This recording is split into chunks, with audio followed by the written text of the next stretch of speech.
You can also make a GaNS of amino acids. This is butter GaNS. Okay, so what you do, ding dong, for 1,000 years, what have we been doing? We've been putting caustic or lime with animal fat and creating soap. Soap is a form of GaNS.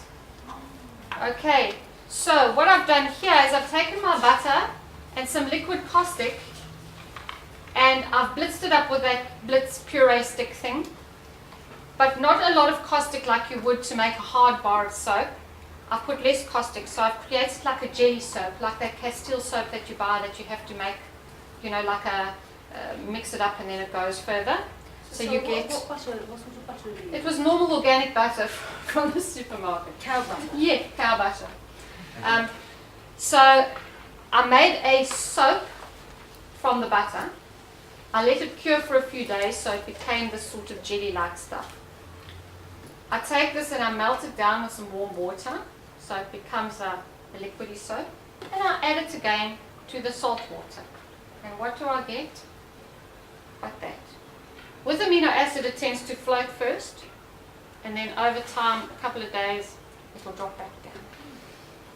So now amino acids are also is what our bodies are made of, and the plants need them too. In our agriculture experiments, when you add amino acids to the food, it gives them what they need as well.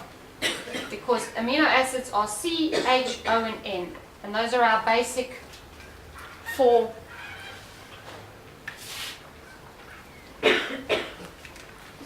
You wrote it the wrong way around. As Mr. Kesh says, it's Mr. Cohan, C-O-H and N.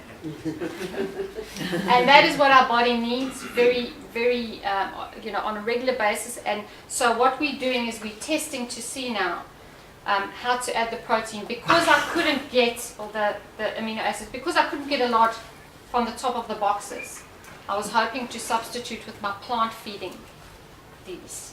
And obviously, olive oil GaNS for plants would be better, and animal GaNS would be better for us, because the closer you can get to connect.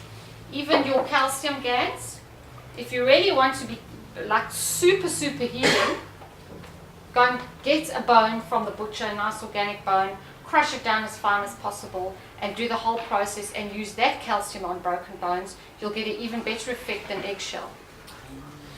So the closer you can come to what you're trying to balance, the better. Right, so what we have here, for example, when you start getting onto herbs and any of your herbal healers, and you want to start making GaNSs of herbs, the NaOH method I don't think is the way to go. We have to look at our history as to how we got the nano in the first place, because most of the time when we're giving herbs, the nano is what is working in the body.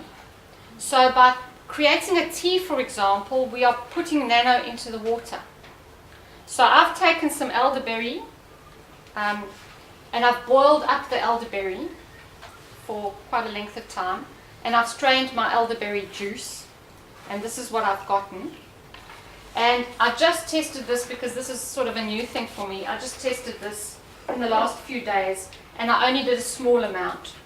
So I have managed to GaNS from a tea. I've managed to get some elderberry GaNS, very small amount. I'll do the rest when I get home. And the elderberry, I'm reckoning, obviously if you're feeling a little bit off and you can add the immune boost to your CO2, it might make it stronger. So I've done a hawthorn berry, which I'd like to actually test, for example, on people with blood pressure. Because the hawthorn berry balances, it doesn't matter whether you've got high or low, a hawthorn berry will balance, and to add that to your CO2, for example, to see how that would work to help bring your blood pressure into balance a lot quicker. So these are all things that we're trialing, testing, and trying to figure out as to how well they will work and do the job. And so this is for somebody who loves to cook and who loves their kitchen and likes creating different things. get your community GaNS food resources going, and you never know what you can achieve with this. Can I ask, have you ever done turmeric and pawpaw leaf? Because pawpaw leaf is anti-cancer and the turmeric is also the curcumin is very, very... I haven't tried it yet. I'm sure that we need to. We need to test all these things. Turmeric's very good for anti-inflammatory for the brain too. They all need to be tested in their GaNS form. What they've shown on some of the workshop is for example, soursop. Soursop is an excellent anti-cancer. They're creating with soursop, and there was a whole chemical analysis on the soursop. They used some lime, they used some all different things.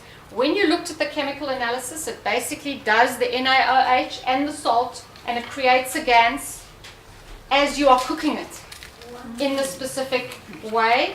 And they took that and added it to like a cream, for example, or a butter to rub on the body, or to drink certain of the liquids, and they're getting good results. So these are all things we need to test, and whoever knows things about these things and you want to try it, give it a go. That we all need to, be pouring information into a central pool to tell everybody what we're finding, and if it works, it can help many people around the planet. Because none of them can do no harm. None of them can hurt. Yes. If you clean it well and you test it, like for example, I'm going to drink some hawthorn now. If I don't have a blood pressure problem, it's not going to do anything to me. It's not like testing a drug trial where it might hurt you. This is iodine GaNS, but this is iodine GaNS made with the providone iodine that you get like at the vet. It's not the same GaNS as making iodine from a plant source. Now your iodine GaNS is the one that you can make if you'd like to do a little bit of testing on elevating the soul. So, but I don't suggest using the stuff from the vet.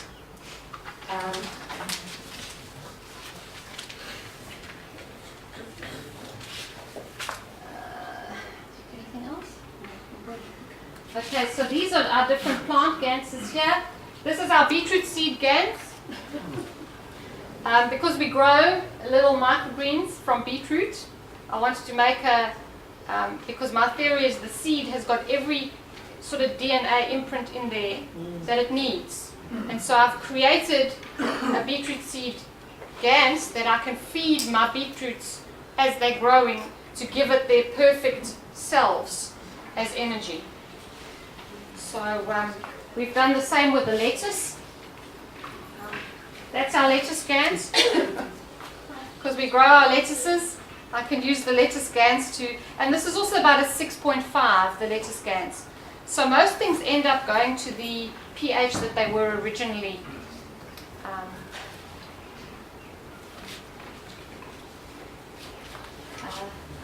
Yeah, I think that's it. And so, yeah, I hope you all are inspired to try a little bit of food GaNS, or get together in a group and try some food GaNSs. Please just all organic. Make sure you wear your gloves. And as I said, when you try the herb GaNSs, don't use the NaOH. Use the historical way that they pull out the nano, either by the tea making, the boiling. You need to research. Don't just go at it like a bull in a china shop. Go and have a look and see how they normally pull things out. If you're looking at something that might need an oil to, because a lot of the herbs sometimes need an alcohol or an oil to pull out the nano, you need to look at ways of doing that. I haven't tried it yet. It's something on my list. You mean like extracting the essence? That Yes. is the normal Yeah. terminology. You just explain emergencies. Okay. Yeah. You can, in emergencies, drink your 4 main GaNSs and any food GaNSs that you have, and you will not starve. It is your supply of survivalist gear, and your health and unit in one. So by playing with these things and understanding how to use them, when you touch them and you feel them and you use them in your cups, you'll find you're not as hungry anymore. It'll help to balance as well. It'll teach us to disconnect from the emotional attachment to food. Because at the moment, a lot of our attachment to food is emotional. Because as we understand with plasma, 80 to 85% all of the energy we absorb every day is from space. And only 15% is what's coming through our guts and getting absorbed through our gut. Only the fields of them, as I'm saying to you, when it goes into our small intestine, we literally turn it into NaOH, turn it into GaNS. All those little microbes in our tummies help to create the GaNSs. And from the GaNSs, we absorb the energy through our gut wall. And that is what our body uses. We absorb no actual little atoms of anything. So it all just passes straight back out as matter again, but we've used the energy. So understand that when, if there is a crisis, you can use these energies to survive. It's only our minds that shut us off from that reality. And what Mr. Kesh says is, to go to space, we can't take food. So what we have to do is when we spin our balls and get all our energies, we're going to be able to subsist in space quite happily by absorbing the energy fields of the various reactors, and we won't need to eat. The other issue is that it doesn't matter whether you're a normal eater or a vegetarian or a vegan. Obviously your choices are less cruel or more cruel, but ultimately you're still putting another creation in your mouth and killing it. Okay? So we need to learn not to kill anything, even if it is a plant. Because when you go to another planet, you can't say, hell, you look like a lettuce, let me eat you. You've got to be able to understand that it's its own creation and you need to respect it and leave it alone. So as creatures going to space, we're going to have to live off the fields. So it's just another step on the way to living in space. And we'll show you how it's not so far-fetched to realize we can go to space. Because the MAG and the RAV, MAG-RAV, we're going to basically position ourselves just like a planet and be able to move. Different view of field. Yeah. Or you can use your body as a spaceship, of course, if you are enlightened enough. That was my food GaNS, and I hope it does give you a bit of ideas and a little bit of inspiration to go and play, and hopefully use these herbs also as healing and health with your whatever other tools you use.